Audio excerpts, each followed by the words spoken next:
the part where my computer will have a small seizure while it's trying to screen cap and run lots of things in Chrome. Um, all right, let us know in the chat where you're visiting from, what chapter you're here from. I'm gonna do just a really quick intro, and then I'm gonna hand it off to Corin and then to Brett. Um, just some very, very quick things at the top. Hi, I'm Juliet. I am currently in service as your Refuge president. I am joined by Barb, who is the owner for Portland. I'm joined by Kay, who is our owner for Salt Lake City as well as Boise. I am joined by my absolute bestest friend, Corin, who is serving as the Refuge chair. And Brett has been kind enough to join us tonight as the lead from RRC. I was not here last month as I was doing 2 different weddings and then an international trip.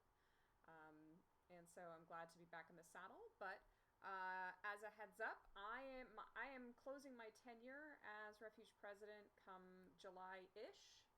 I'm going to say ish.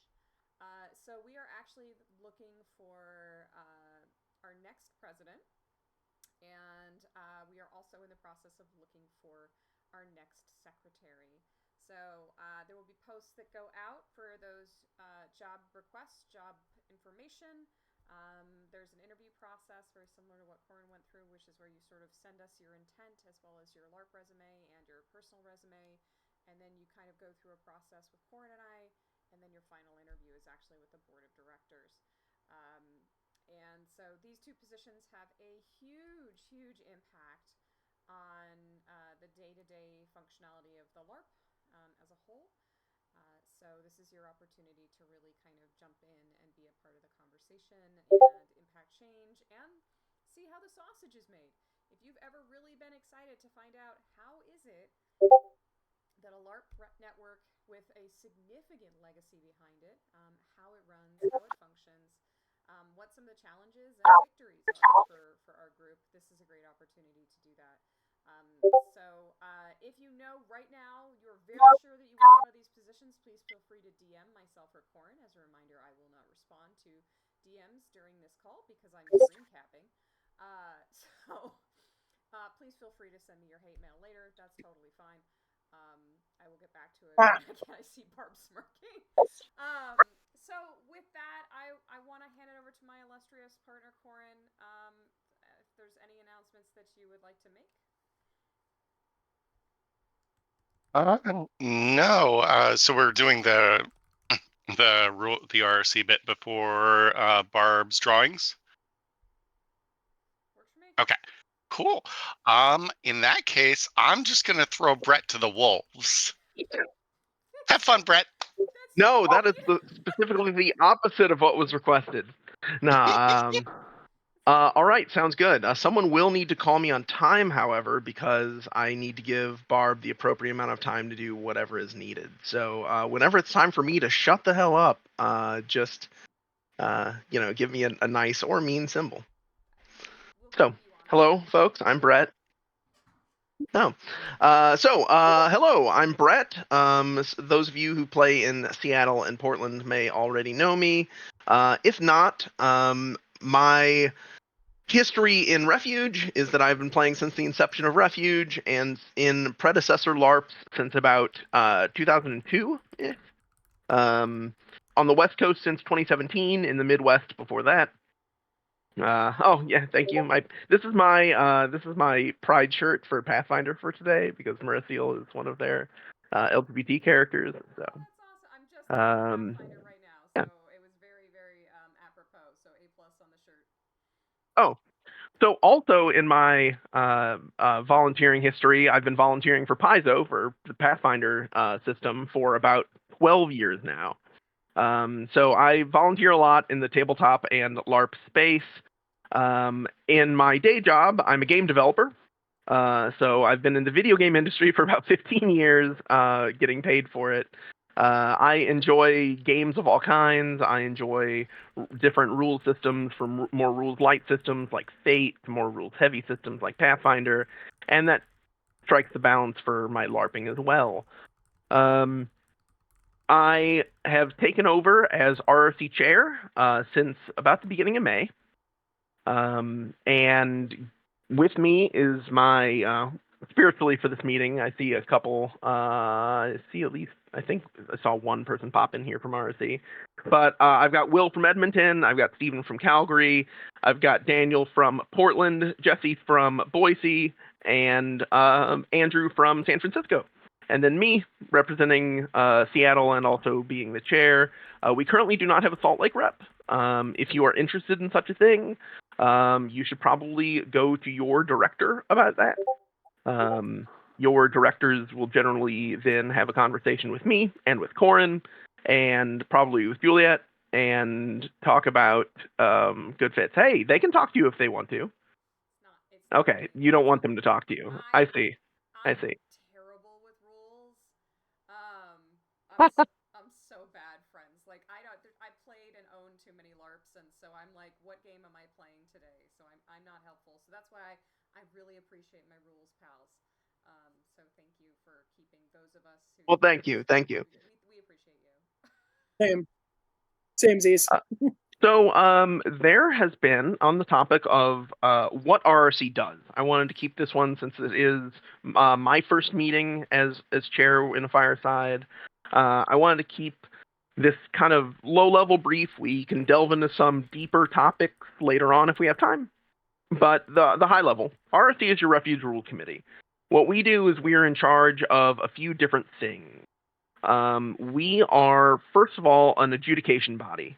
So if marshals nationwide, internationally, have problems with a rule that they've had some conflict between their own local marshals, and their head of rules has thought about it and also doesn't really have a way that they would like that to go. Or maybe two heads of rules have had a great conversation in our Discord and aren't coming to a consensus on how something should work. That seems like a good target for an RRC adjudication.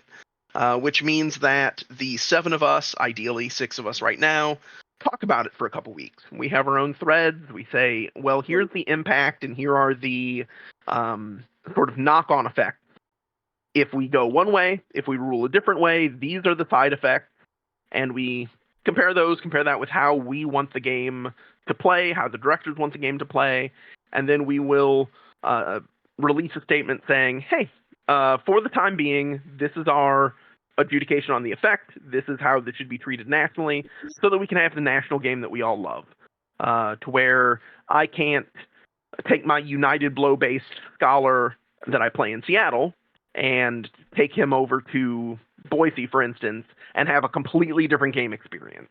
That's not what we want in Refuge. So in having that, we want to have getting us coherent rules between each of the chapters just ensures that we're playing the game the same way. The second thing we do is we develop rules fixes that are different than adjudications. Adjudications point to there being something inherently wrong with the rule, right? Some place where people have gotten confused that we can provide clarification. But if our rule book was just one base document that then had a forum's worth of adjudications attached to it, we wouldn't be doing a very good job. We would just be kicking the problem down the road. And so what we also do is we submit rules patches to the rulebook so that we change these confusions for future generations of players.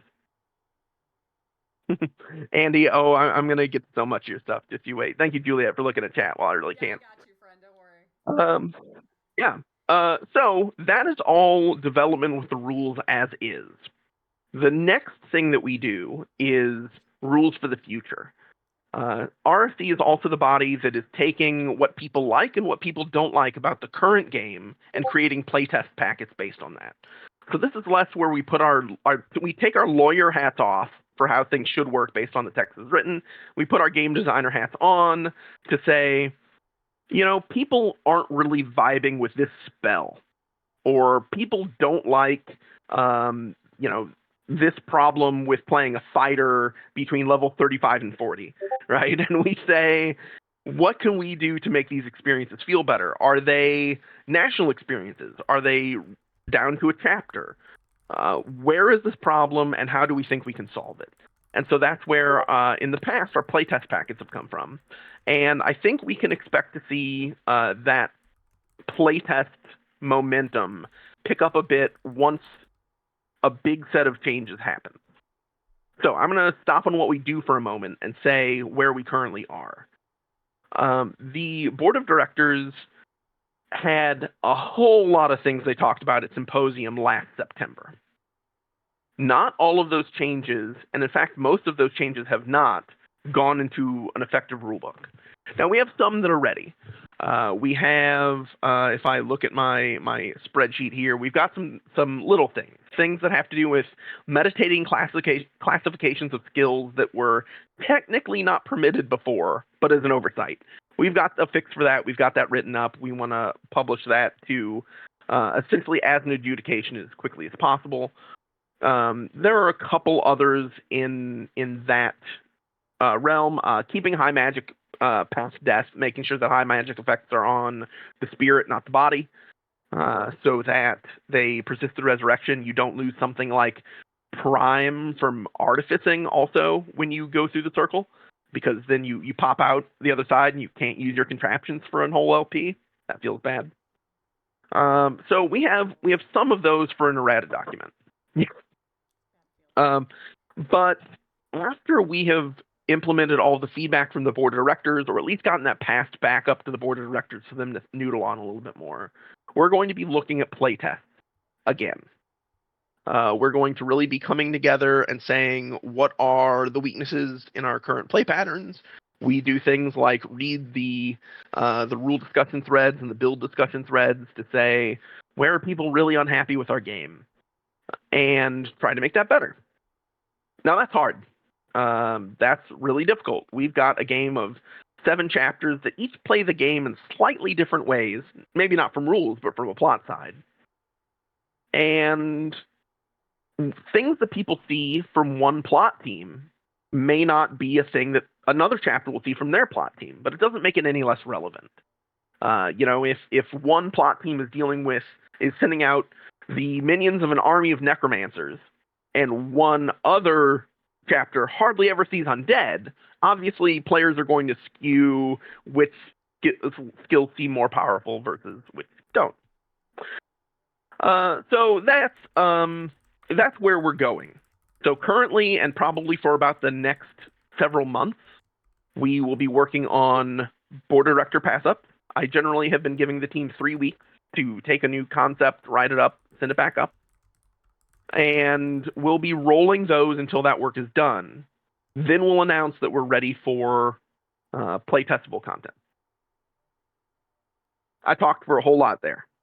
If there are any questions about what RSD's role is, what my role is, what the other people on my committee do, please put them in chat. And then we can start answering some of these things. So let me ask you a process question, Brett. That I think, yes. One of the questions that I often get from players is, someone has a good idea at a game, and they're like, "Man, wouldn't it be great if Refuge implemented this?" How does that conversation go? I think I even have a PowerPoint slide on this. How does that moment of genius go from inception to implementation, and how long could that take? Sure. Yeah, great question, and one that I get quite a bit. So the easiest way, if you have something that's just like, wait, I have the thing that would make a rogue cool, for instance. Right. This is it. Bring it to one of your RRC members. Each chapter, again, except Salt Lake City right now, has an RRC rep. Salt Lake City, you can bring your questions directly to me if you want. I'm fine with that, or to your director. But essentially, that conversation happens. Then from there, the RRC member will bring it to an RRC meeting and say, hey, a player came to me with this. What do we think about it? Now, right now, at the current moment, we don't have much to do with cool new rules that are kicking around in people's heads, but we do document them. once we're in a playtestable, a more playtest phase, or when we're in the far future playtest, we will basically take the stuff that we've gathered and pick through it and say, what is this? What is this? What is this? And that's around the time when those sorts of rules will be evaluated for, hey, this is a cool kernel of idea. Should we dig into this? Should we see where this fits in our rules? What should we do? Now, right now, I would say that plan is 6 months out as a first blush guess, for us to get through everything that we have on our plates, get it fully together, and maybe take the provisional title off of our rulebook. But new rules for a new thing will probably, I don't see them happening before 6 months from now, to be honest. And also, there has been, yeah, of course. Also, I know, Juliet, there has been a term kicking around that some people have heard, some people have not heard, called Refuge Next. Yep. Yeah, you've been doing it. You've been kicking it around. So guilty. To let everyone know, other than some musings that we sometimes have at the edge of meetings or documents where one of the RSC people have said, hey, I have this idea. Let's think about this for 5-10 minutes. We are not working on Refuge Next yet. We're just not. We've got things to do. So if you have ideas that would be great for a second edition of this game, please let us know. You can send me email at rc@refugelarp.org. You can send me DMs. I'm fine with DMs. I'm not going to say all my RSC members are. I am. And we can talk about that, but that is even farther out than more playtest material. But every now and then things come up. Any other? Yeah, I said the Refuge Next thing. Okay. Oh yeah, go for it. Sounds great. Yeah, let's go to chat questions. So I'm gonna kind of sort through these. Andy of course has a lot, but I do want to address something that Will said that I think is really applicable. Is there a plan for a nationwide fillable form or document for rules, proposals, or ideas? Short answer, yes. We would love to get submissions. Long answer, we have to do some difficult things to make sure we don't get spammed to death. Because literally we could set ourselves up with a form that people could put wonderful ideas into that we would have no way to access because of the amount of junk. And I don't mean people's ideas, right? But like literal, like some bot on the internet found our form and is spamming it. So we have some things to talk about, but in short, yes. Okay, that's fantastic. Mitch, you had raised your hand to speak. That's why I sent you. That's why you saw me tag you. It's okay. You're fine, friend. All right. Andy's got some great questions in here. I'm gonna scroll back up. Forgive me. So some of these I'm just gonna do in order. So Andy originally said, "Hey, I'm curious about how many of the rules changes from votes last year are like during nationals are progressing, such as counteract being made to a martial skill and so on." And Andy, I'm not sure if you feel this was answered. They are obviously in queue. I don't. I can talk about that one specifically. Okay, great. Yeah. So Counteract as Marshall still did go through. The write-up of it was done at some point, but some paperwork has been in the transfer of RRC chairs. Some of the paperwork has had to be restarted or reformed, sort of in our new working format. So let me double check that one. I might have a better answer. Okay, cool. Yeah, if you have a better answer on that one, Corin, because I don't remember the numbers we landed on for Martial Counteract. It is a thing in the pipe, though, Andy, to short answer your question. Okay, fantastic. So I'm going to switch gears slightly. And this is this is kind of an open-ended one. This is from Lizzie, our treasurer. What is a particular mechanic that you think really works well? Maybe a favorite, but more of like a favorite from a game design perspective. Is there a favorite that you have as a game designer that you really enjoy seeing implemented? There are a few that I really like. For one, this goes all the way back to Refuge 1.0, but is something I've always appreciated. The ancestor LARPs of ours treated arcane, the word arcane, in a very arcane way. It was kind of a defense, kind of defendable, but it stripped your defenses, and you didn't get the effect of the defense. And it was weird in a lot of ways. That Massive is weird in the physical world. Arcane was weird in the magical world. And I think that a lot of the weapon, numbered qualifier delivery, way of doing things. Arcane is just something that we don't have. I protect you with an arcane shield.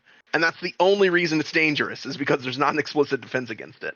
I think that was a really clever way to take something that was supposed to be dangerous and still make it understandable, to where a new player can be like, can I defend against that? No, I don't have anything that checks the arcane keyword. No, I can't. Okay, that's a cool response. Thank you for indulging us, Brett. I appreciate it. Yeah. I do want to mention that Darcy really enjoys a change log. I would also like to echo that I like a change log. I won't retain any of the information, but I sure do love me a control F. So, I love this. Yeah, game recognized game. One of the benefits. Yeah, one of the benefits of the new way we're working, where we're actually like using like a Kanban board. To those of you who are project manager type people, we're using basically a way that we can take almost like sticky notes and pass them across to in progress columns and where they're at, and if they're ready for a bod pass up or if they're not. When they're done, that means we have nice stuff in a done column, and we can make a change log off of that. Big fan of So that. yeah, that's already a plan. Super big fan of that. So we're gonna jump back to our friend Andy. Andy's got one that's quite. And if you do want to see somebody else's question, friends, please feel free to upvote it or emoji it in the chat. Use whatever emoji brings you joy. So Andy asks, are there any plans to unify all the chapters and using the same names for ritual components, as well as the same source to generate ritual scrolls to make them more uniform across chapters? I love me consistent branding, Andy. Just so it's said, but I believe this is a you thing, Brett. Yeah, this is at least partially a me thing, or at least things I know something about. So there are currently 10 names for ritual components, and chapters can kind of choose which one they want to use. Some chapters use one of the names of something. Some chapters use actually multiple names for the same thing. I find that confusing. But there are certain plot teams that have really grabbed onto that and enjoy that difference and have a storytelling reason for why they use one over the other. To short answer your question, using the same names for ritual components, we may not consolidate on until we get a uniform source of ritual scrolls. So sort of part 2 of your question leads to part 1 of your question. When we make them uniform, if we make ritual scrolls uniform, which will basically be when the RDB is able to create them, the ritual component names will either be the same, or they will say something like Flotsam/Jetsam /Hydrite. But I am here for our RC, not for our TC stuff, so I cannot give you a timeline on that. I do know that RTC was working on ritual scroll generation at some point, and I have no idea where that has gone. I don't know that one off the top of my head. Corin or Barb or Kay, do you have any? There have been other tech challenges, so I don't think that they have picked that one up, but I don't want to speak out of turn. I can speak to that very lightly, is that is something that is on RTC's list, and they have some amount of work done on it, but I don't know beyond that, like what we're looking at for a time frame. Definitely not publicly. Okay. While we're talking about, but it's there. It's in the works. It's in the works. It's in the works. It's in the Kanban board, I'm sure. Like Brett was just describing, it's the to do in development, et cetera, et cetera. For those of you who Well, it will be when Isaac finishes making it. I mean, what? Right. Poor Isaac. Everyone say nice things to Isaac. Love you, Isaac. And Shauna. And if you're watching this, and now or in the future. This will be on YouTube, so we love you. But I do want to mention. So I'm literally going in order, friends. So Jason up in Seattle was saying, hey, is there any progress or change on the difficulties on the website front, as far as getting things updated to the provisional rules and in the database? It's in progress. And we have some technical debt. I have never shied away from admitting that. As an org, we do have some technical debt, so it is still being worked on, but it is being worked on not at the pace that many of us would like. And again, there's no shame in that. This is just being a not-for-profit LARP network. It's just the way it goes, and I don't mean that in the legal sense, just so it's clarified. All right. Unified Monster Database. I think Andy's hanging out in the chat. So Andy, if you've got, because I think you mean the monster database. I think that's definitely been something we wanted to talk about. Sorry, I'm just scrolling down. Thanks to Jarrett for jumping into the chat. Appreciate you. I like this question. Okay, this is Keegatron. I hope I'm saying that correctly. Keegatron asked, are there any rules changes in the next, say, year, 6 to 18 months, aimed at improving accessibility for new players and or players with difficulties with calls? I think that's a great question. So, also I see the picture with Isaac in a bus. I see you, Brett. Right, inclusion is always something that's really important, and as a LARP network, we want to be inclusive to all of our members, and I know that some of the rules calls can be really, really challenging. This is where our RRC friends work really closely with our RDEIC friends, and so I want to toss this to anybody who wants to pick it up on the call. Is there anybody who wanted to touch on that? I know our DEIC is still in the process of, I think, onboarding membership. Is that, Corin, am I putting words in your mouth? It's still in a transitory state. Unfortunately, we don't have a lead for that committee presently. I'm the interim lead, and my bandwidth there is limited. But we definitely have people who have expressed interest in that. That does get to be like changing anything to do with calls is a very foundational change in our system. It has about the most run-on effects there could possibly be. So it is unfortunately a thorny topic, but it is one we're aware of for certain. It's the intention of the board of directors to run any rules changes or updates and the rules in their entirety through our DEIC with a lens for not only inclusivity from a costuming standpoint, but also how are our neurodivergent friends taking this, right? People who have sensory issues. I do want to be realistic, much as I wish we could be a little fantastic in our reach for this, but that is likely something that's going to happen in that Refuge 2.0, Refuge Next, whatever that ends up being. Because there are conversations with that already about reducing the number of effects in the game, which is definitely going to help. That is something that there's an appetite for. It's just a really complex change, and that needs to be done kind of at the same time as like an overall revamp. Yeah, to speak on a little bit from our side, the reduction of calls and effects and such like that in current Refuge 1.x is likely not to change. Now that said, I believe that we can play the game in a way that is a bit more friendly to people who have trouble with either.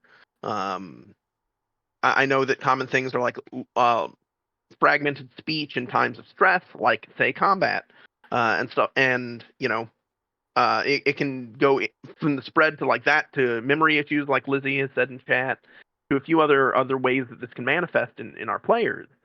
And one thing that has always bothered me and this is me speaking as Brett. This is not me speaking as RC chair, really.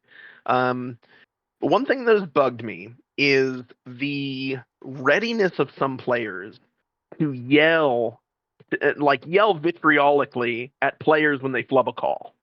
Right. It's always bothered me. For 20 years, this has been bothering me. To where someone says 10 spell fire, and people go, it's flame, you did it wrong, it's flame. Who does that help, right? Maybe they originally started saying that stuff from a place of genuine correction, but it's not great. I would empower local heads of rules and local marshals and stuff to encourage your players to give more grace to people with their calls on the field. There is another LARP that I have started playing that has a very vocal policy that if you can figure out what was meant by the call, take the call. And I think that has a place in Refuge, but not yet supported by the rules. So RSC hat back on, I think we should make that supported by the rules. I also feel like player-made resources are coming in big right now. We've got some of our players who are creating like shortened versions of like pocket-sized versions of all the calls written out for spells and things like that. And I think that is becoming a tremendous thing that helps people. So not only if someone can't remember the proper calls, they've got a perfect pocket-sized version like ready to go. Had a bunch of interest in that, and a bunch of players who have started kind of doing that. But I think player resources are also a really great way to help folks with certain things like not being able to remember calls or, correct, aspects such as flame versus fire, etc. So those player resources can step in when rules changes cannot. So, which I think is really awesome. And once they become, positive, you can push them to the other chapters and drop them in the national and say, hey, we made this resource. How about we're going to share it with everybody. So I think that's another way that it could be augmented. Yeah, and I do want to echo a thing that Corin said a bit ago, to where we hear you. There are too many effects in the game. Refuge Next will ideally have some number fewer of those things. There are just too many calls right now, right? Who here isn't a necromancer and knows what it is, what happens when you get hit with wither? I mean, I do, but I have to, right? Ryan, no, yeah, but I do. Barb's like, I do. Ryan, I said people who aren't necromancers. Wow. Oh, there we go. Now, see, like, you can tell we have 17 people in the audience. The chat is on fire. Like, this is awesome, y'all. Look, oh, this is so good. All right, sorry, Ryan. We love you.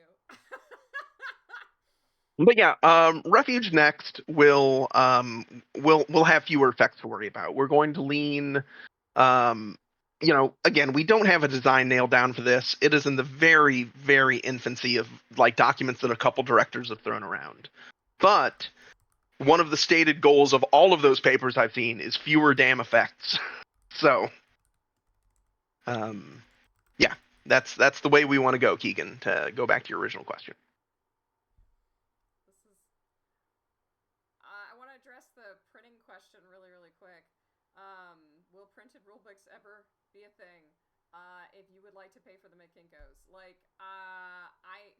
after we rules lock for Refuge Next, that might be an option, but that's so far in the future at this point. I know a lot of people who print pages out that are relevant to their personal experience and characters, but yeah. That's yet another risk coach, friend. Yet another player-driven thing. Carry a risk coach with all of your rules for your character on you, because some of us have been playing too many versions, right? Those things are awesome. Also, we have that's another player-driven thing. One of our amazing players, Will, who's in the chat. Oh, yep, he commented.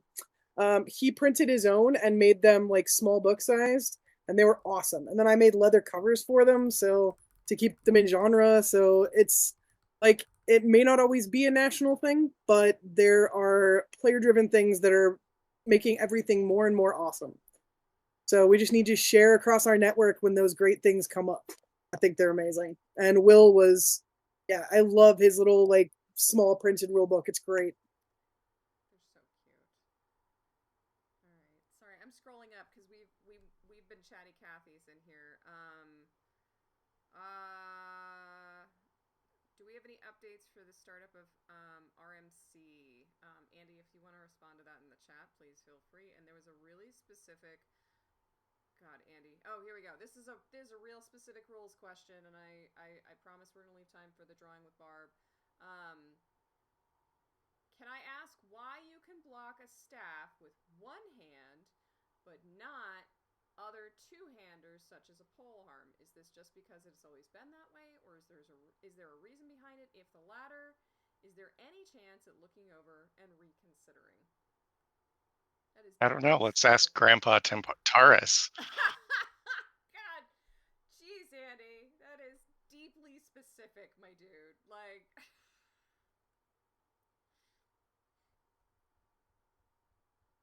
anybody?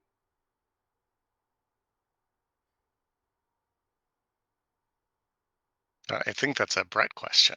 Unless It Brett is is. very Right now. I'm trying to find where a certain rule that I can remember from about 2007 in Nero. Oof. I'm trying to see if it's in the version of their old rule book I have, and it is not. So yeah, you're right, Andy. That's weird. It's weird. I think it was originally considered as a counterbalance for the fact that two-handers do more damage. Is that you got to have both hands on them for everything. With its own pitfalls and drawbacks. But then staffs are weird, and without the scholar stagger, right, the scholar wiggle, where would we be in our modern game? But yeah, one-handed blocking. Where would we be if we didn't add that, right? Well, casters would be in a much weirder place. There was a skill. Andy can go back with me in the time tunnel to the stop thrust skill. If any of the people who need some ibuprofen right now remember that. Yep, for my Um, back, thank you. yeah, no problem. But that was about the first time I remember when it specifically called out some things that could be done one-handed with a polearm. But even I don't think you could with that. So yeah, I mean, obviously it's something we can look at. I don't think it would break the game if you could block with one-hander. The only thing I would worry about is actually more from the safety perspective of someone waving a 6-foot-long item near the base of it with one hand to block for their friend who is 5 feet away without using a parry. I see it as more of a safety issue. Same reason why we keep staffs in the fighting with the staff in the middle 3 feet is because when you're waving around something that's 5 feet long with only one fulcrum, it can get dangerous real fast. So in the vein of continuing down a couple of rules questions here, Jason asks, is there any plan to add text to the various source rituals in order to make it compatible with artificing ability that allows you to use a shield or dagger as a source?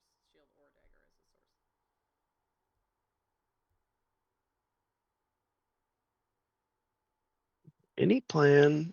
Then I think I can actually answer this. Jason, we already did that. Read Yeah. the RSC rulings form. That's already done. Now in the future, I'll get you a link. yeah. Now in the future, we will be changing the source rituals to allow small weapon and field as valid targets. That's something we haven't done yet. But Hashtag unknown, Corin. They're in the RRC questions forum. So yep. If you haven't joined them or it's being weird, try clicking on it. No, I can't. I'm recording. I'm just going to trust that works. If it works, can you tell us in the chat? Amazing. Okay. This has been a lively discussion. Thank you everybody for leaning in and asking lots of questions. And Brett, you've been amazing, and the team's been fantastic. But I want to make sure that we give adequate time to, and I promise we will get back if Brett has time. We will get back to your questions in the chat. So please stick with us. But Barb has something very, very cool tonight to share with the team. So I want to make sure that we give appropriate airtime. Barb, and this is this for anybody, or is this for our Portland pals or Pacific Northwest chums? This is for anybody who donated to the donation drive. You received a raffle ticket if you donated $10 or more. $1 or one raffle ticket per $10. And we're gonna draw the prizes. So yeah, that's kind of where we're at. Fantastic. Does anybody have a cool drum roll thing that we? I'm sure there are some in the sounds, but I don't know if you can use sounds in here. Let me do my screen. Can I get a drum roll in the gifts in the chat? There we go. Ryan's got. It would take me a minute to get. It's fine. Drummer. There's Lizzie. Oh yeah. Wow. There's a lot of donations, so I'm really excited. Oh my. We've a handful of these. I used to be a teacher. I use this wheel of names thing on a regular basis. It's really fun. So we've got 21 prizes. We have a couple 100-point refuge or 100 refuge point magic items from Portland, a couple of 20 red LCS magic items from Portland, a couple of 100 refuge point magic items from Boise, a couple of 20 red LCS magic items from Boise, and a couple of 100 magic items, 100 refuge point magic items from me. And then I'll draw a handful of extra names in case anybody doesn't want to claim theirs. Then we also have 10 Q&A session, 10 spots for a Q&A session with the regional SPLOT team for after the regionals event. So I will be collecting people from this fancy little wheel of names thing, and we'll go from there. The different sizes are for different numbers of tickets. So you can see this one huge one here. Somebody bought 100 tickets, or 100 refuge, 100 raffle tickets with that one. There are a couple of 250s, a couple of hundreds. So yeah. So the size of the wheel, your size of your block on the wheel is the percentage of ticket or the number of tickets you bought. There was definitely some. All right, should we get started? Yeah, let's do it. Let's do That's it. a rad tool. All right, this is the first 100 refuge point magic item from Portland. We just click it and it spins around all over the place.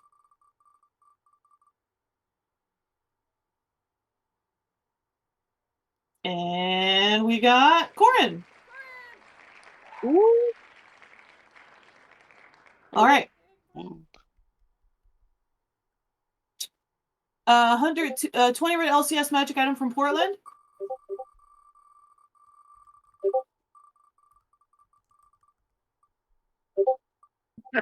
Goes Andy. to Ryan.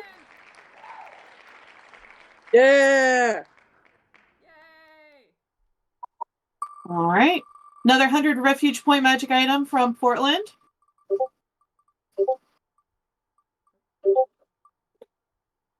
Going to Anna T.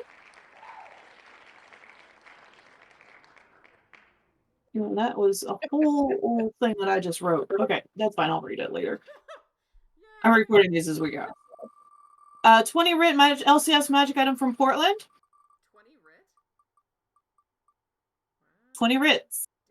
Damn. LCS. Steven. Nice. Steven's in the chat with the corgi icon. Nice. Good job, Steven. All right.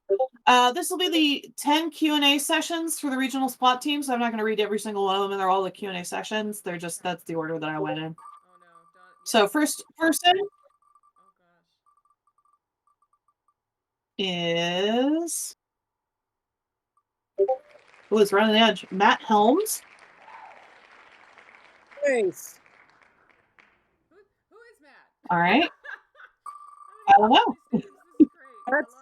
These are players Matt. I've never met. Matt is one of our players. Matt's a Salt Lake player who actually is a weaponsmith too. He does pretty fun weapons. All right. Shane Reynolds, number 2. Yes. My homie Shane. What? Number 3. I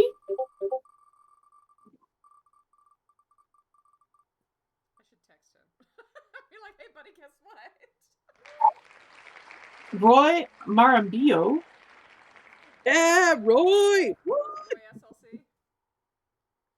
Oh yeah, you know Roy. He's been one of our forever NPCs, and now he plays. Now he's got a PC going too. Good for him. Nice. SLC forever NPC. Roy, We see you, Roy. Roy. Nice. Lizzie Gilmore. Amazing.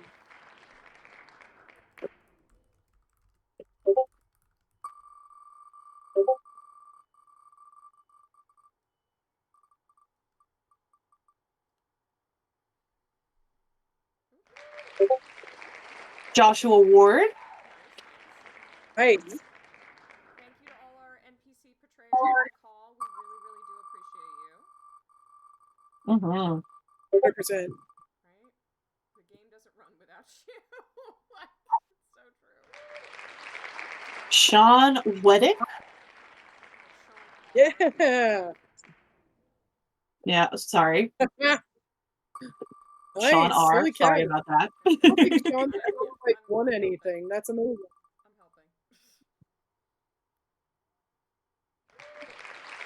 helping. Robert Sheets.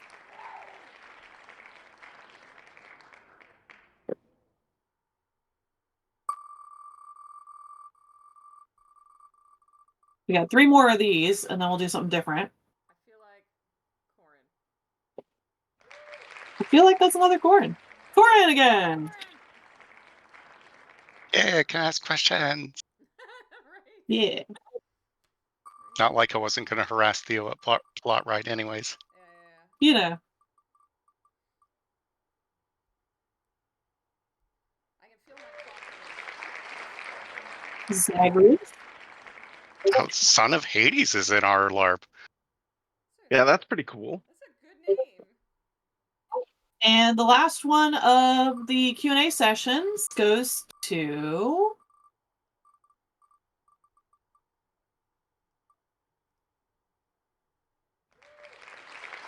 Luke Chestnut. All right. This is 100 Refuge Point magic item from Boise next.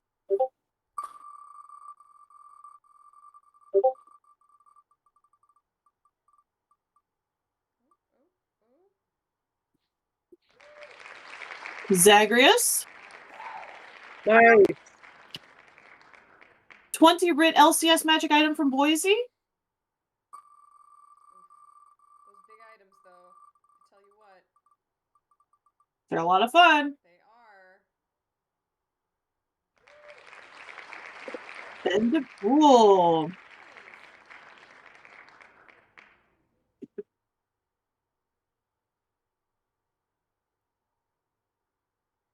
All right, another 100 Refuge Point magic item from Boise. 20 times Empowered Warrior, do it. Nice, Brett. Nope, spin it again. Spin again? Spin it again. I'll pass on that one. Sounds good. Spinning again. If it's you again, I'm going to laugh. I don't know Haley! Haley! Shout out to our Portland Logistics member. Oh, yeah. 20 Writ LCS magic item from Boise.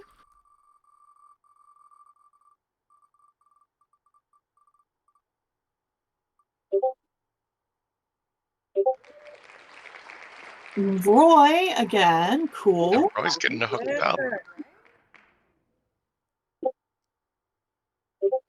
All right. This is 100 Refuge Point magic item from me. Wait, I can donate my refuge points to raffles to make stuff for players? Like, that's a thing I could do? Yeah, you have to make an item for the player. But, oh, Andy, there you go. Andy! All right. 20 Writ LCS magic item from Portland is our next step. I need to start donating items. Zagreus. Nice. He's having a good night. Yeah. And the final item is a 100 Refuge Point magic item from me. I am going to draw a handful of extra names in case anybody doesn't want anything. So if somebody like Zagreus passes on something, then you go down the list in order. Aaron Poole. All right. Then my first runner-up, I'm just going to do 4. Quick 4 runner-up business. All right, Zagreus, we're going to pass on Zagreus. Let's try that again. Zagreus always got a ton of cool stuff. Zagreus is doing okay. Like... Yeah. That better not be me. Oh, good. Okay. Then DeBrule.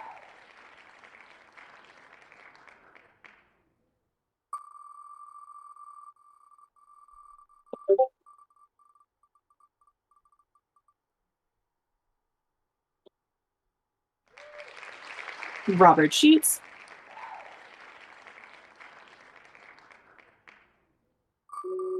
All right, third runner-up.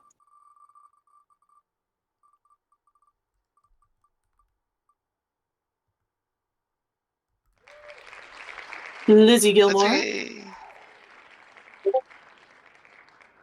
And our final runner-up.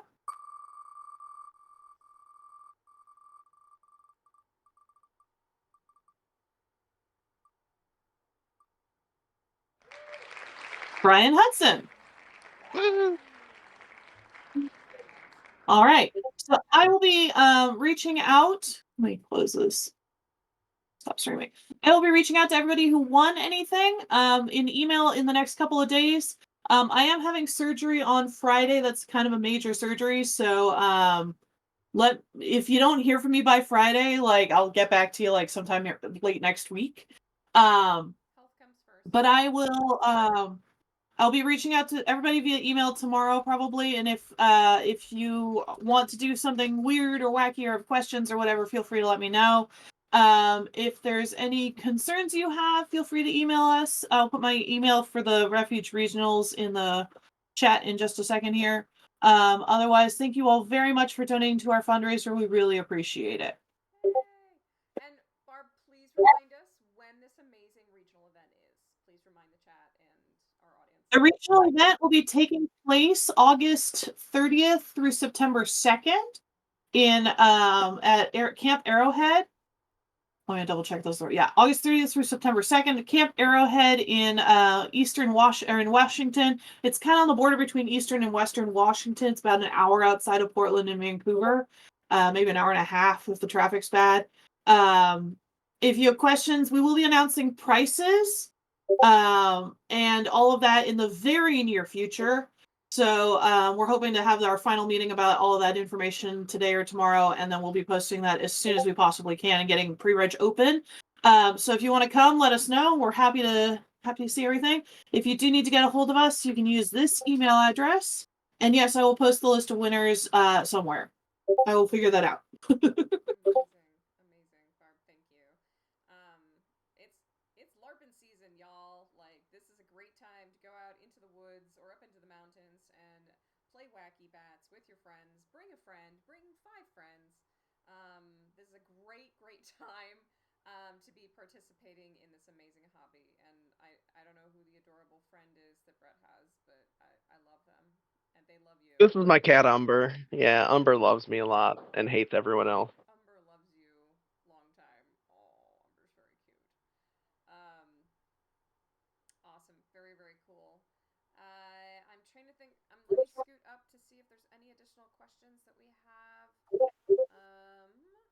Barb, thank you again for doing this live. That just makes it that much more fun, and I get to live out my dreams of being a game show host. Same. I'm here to help. Right? Like, this is my future, friends. Like, I don't know what I'm gonna do when I'm no longer president. You know, I'm gonna have to find ways to do weird LARPy shit for the org. I'll figure it out. I got you. I got you. Oh shit!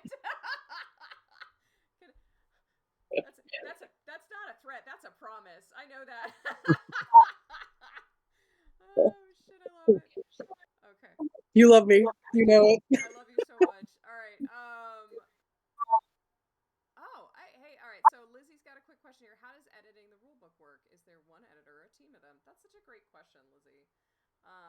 historically, we had an editor-in-chief. Kat out of SLC served as our editor-in-chief, and there are lots and lots and lots of hours involved in editing the rulebook. I cannot stress how painful the process is for one individual. But Kat really shouldered that, yeah, for a number of editions. I'm not entirely sure what the intention is going forward. Corin, do we have? There's an opportunity for a team to be created, and I don't want to. It's technically not my area of expertise, so I'm gonna toss to Corin to see. I think this is all kind of in development, to be perfectly honest with you, Lizzie. I think that's a great question, though. Yeah, I have a lot of thoughts about the editing process, but not anything I'm ready to talk about publicly right now, unfortunately. But I do remember everyone I have talked to about it, so if there's going to be some changes and some additions, you'll hear about it. There you go. Through the announcements, if nothing else. It's well in hand. Will asked, is there a plan to expand Recharge Prowess and Skill Store to include performance? As it is, they do not allow for trade skills, I'm guessing because they weren't any per LP trade skills. Brett, that's kind of a question for you, and I'm happy to tag you in it if you want to read it more specifically. No, it's okay. I answered it 2 messages down. Oh, I'm the one. Yeah, so that is exactly why you couldn't do it before, was because there were no trade skills that were per day, other than arguably the trades skill, and we didn't want people being like, recharge prowess, give me my silver piece. No. Yes, it would need text to support now that performance is the first per LP trade skill. Recharge prowess would need text for that. Go ahead. We'll go ahead and put that in the no, actually, I'll bring that to RRC to see if we want to open that up for that. I don't see any reason not to let performance be rechargeable, but we might be able to adjudicate that to get that out sooner. Okay. I know we're at the top of the hour, but I'm happy to open for general Q&A unless there's anything specific our wonderful group of presenters wants to talk about. Otherwise, I will open this up for weird and dumb questions for the 5 of us.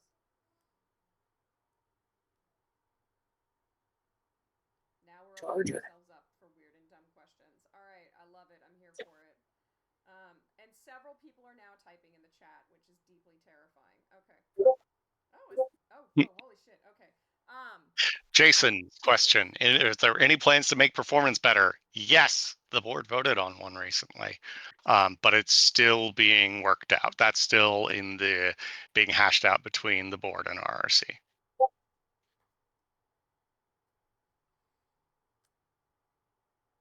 Can I, Corin? Can I give them a piece of one of the ones that was more debated?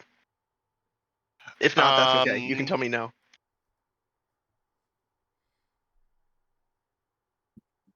I think you can, because like the substance of them was pretty well settled, but I would defer to the 2 directors on this call. How do you feel, directors? I want to bring up the species one. Yeah, sure. That's fine by me.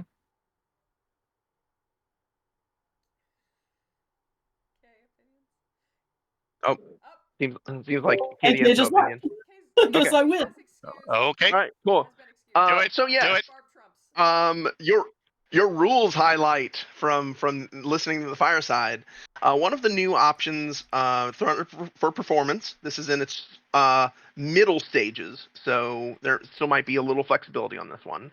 Is a response with something to the form of may you share in my resistance, that allows you to spend one of your species resists to give a block to that effect to the audience.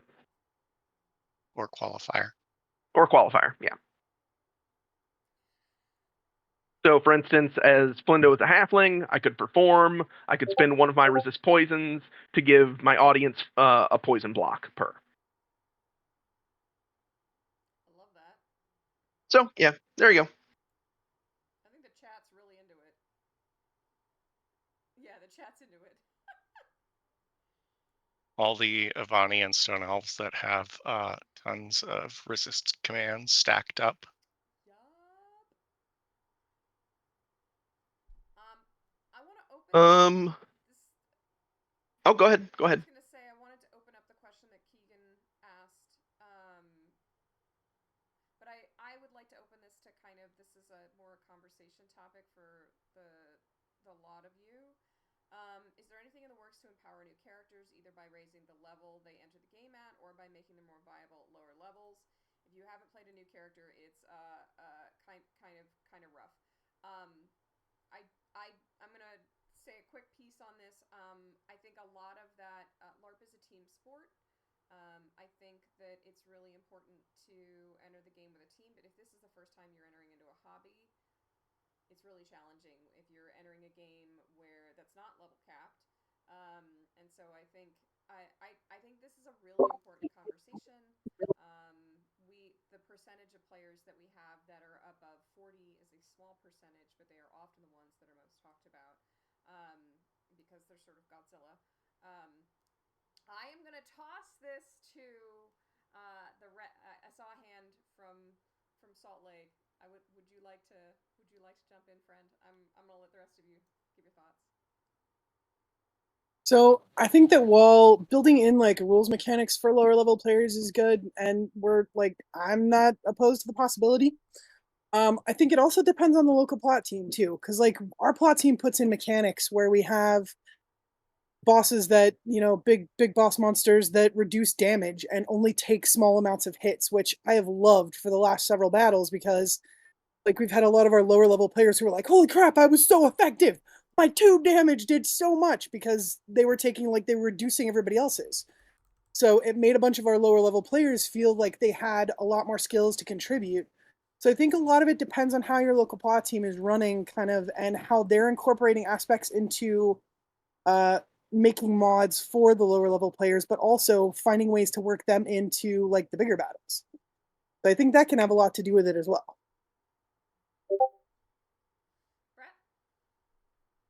I want to echo what has been said. Like, plot can help with those things. That can be great. But from the rule standpoint, as part of the public vote record, the board did send a pass down to RRC to look through the game and take out skills that aren't really providing value to characters.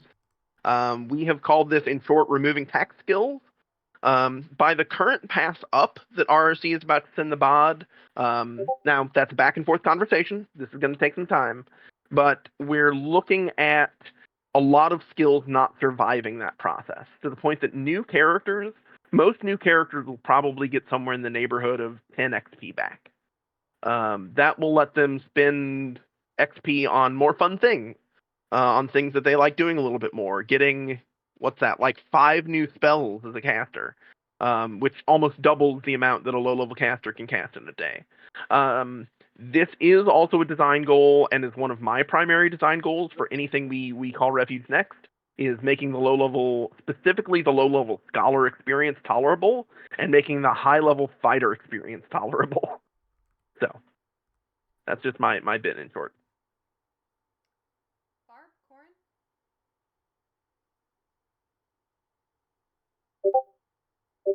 I don't have a lot to add to that. There's also that's explicitly not including weapon skills at the moment, but that's something we've talked about, changing how weapon skills work, cost, what have you, which is another thing that can very much impact low-level players unless you're lucky enough to have the species with a bonus to a weapon that aligns with exactly what you wanted to do in the first place, which is rarely the case. But yeah, like that's something we're aware of, and definitely a conversation we are carrying in to the future, especially with regards to, again, Refuge. You can't see my air quotes. Next. Refuge TM soon, or soon TM. Yeah, and I commented in the comments, but yeah, I think a goal is to make a happy medium between like the rules themselves and also how the game is run by plot teams, and done with like player cooperation. I think that can also make a big difference. So sometimes the rules aren't perfect for everyone, and it's kind of hard to do that with some of our levels being so skewed. We've had players playing for so long that they're high, and then brand new players because we're trying to bring in new people. So I think there's probably a happy medium in there somewhere between some delicate rules changes that would affect like lobies, but also, the power of your plot team to kind of make things work and the co-op of your other players, like pulling in those brand new players for stuff that specifically works for them. So I think there's a happy medium somewhere between all of those. And actually, I want to echo part of that that I was reminded of. Sorry, Jules. Which is like, I do. It does seem like a lot in these sorts of conversations. You sometimes hear the phrase uttered, "Well, a good plot team should be able to do X, Y, Z." And if I had $1 for every time I heard that, well, it might not be $100, but it would probably be 20. And I don't think that's the best way to approach the game. Like, definitely we rely on our plot teams a lot, and we expect them uh, to do so much. And like, even the best rules, the most well-crafted rules in the world can't make up for an active, engaged, and creative plot team. So it's about finding that medium where we're not fighting the rules to tell the types of stories we want to. Oh, yes, yes, yes. The one true plot team, Brett. Perfect. Excellent. I am saving that phrase. Uh, but yeah, like, we also have a lot of things to take account of. We have a lot of legacy in this game, for better or worse.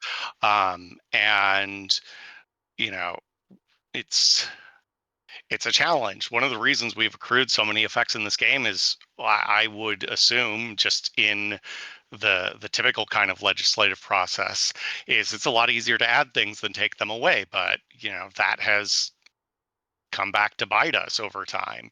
So we overall, all I can say is we want to make the game the best we can for everybody. We don't want to like specifically exclude anyone. We don't want to make this harder for new players. We don't want to make it we don't want our older players who have been around a long time and contributed a lot to lose out in those changes.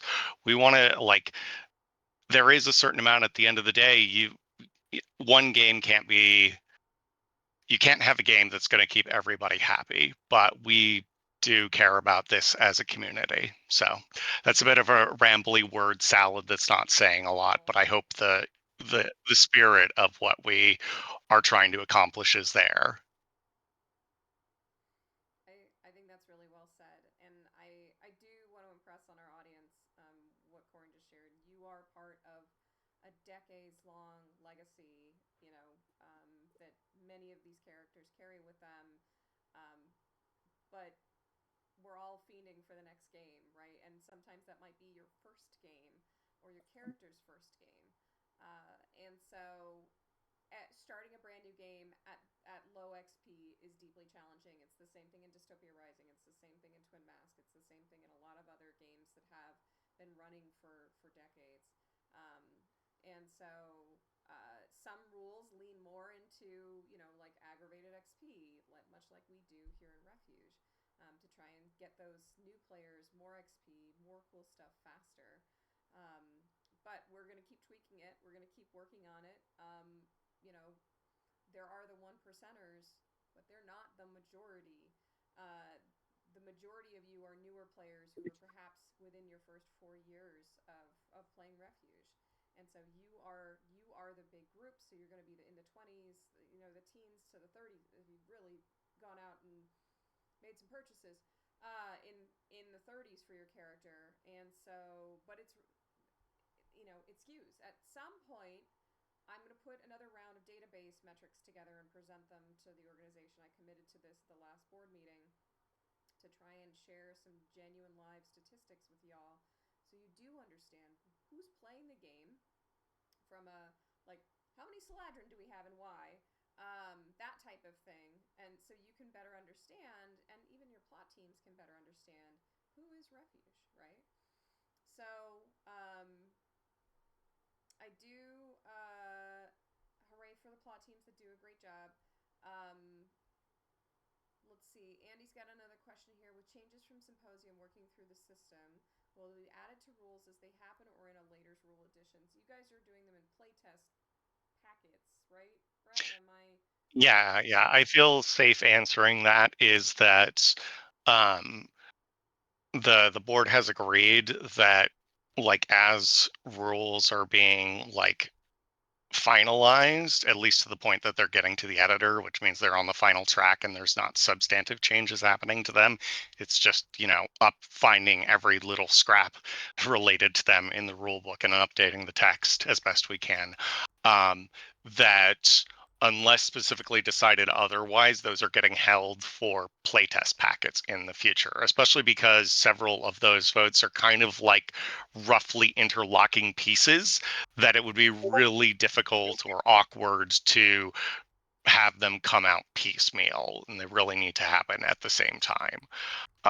So again, we do not presently have a time frame for when that playtest is going to happen, though. I can't speak for the board on that. That's their decision.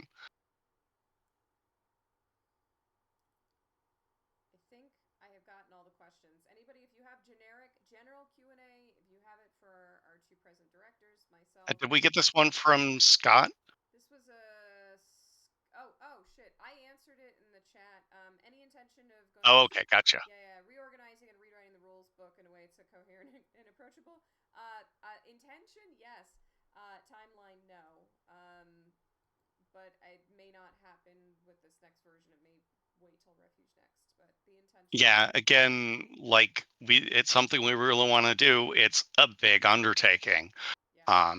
But we'll keep you posted. None of us want it to be super long. Right. Or dense. I'd like to be able to understand the rules. That'd be cool. But that's on. Jules, you don't understand the rules? I don't. Shame. Shame. I know. Somebody ring the bell for me in the chat. Like, I am terrible. I don't know what edition I'm in. I'm so bad, friends. Like, I'm not even gonna lie. It's real bad. Thank you, Scott. Okay, but I think we are finished up here with questions at this. Sorry, which one was that, Ryan?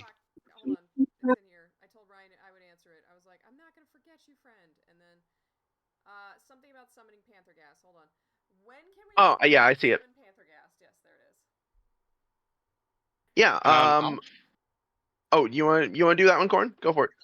RRC has a thread for things like this. I'm gonna go in there right now and make sure it's in there.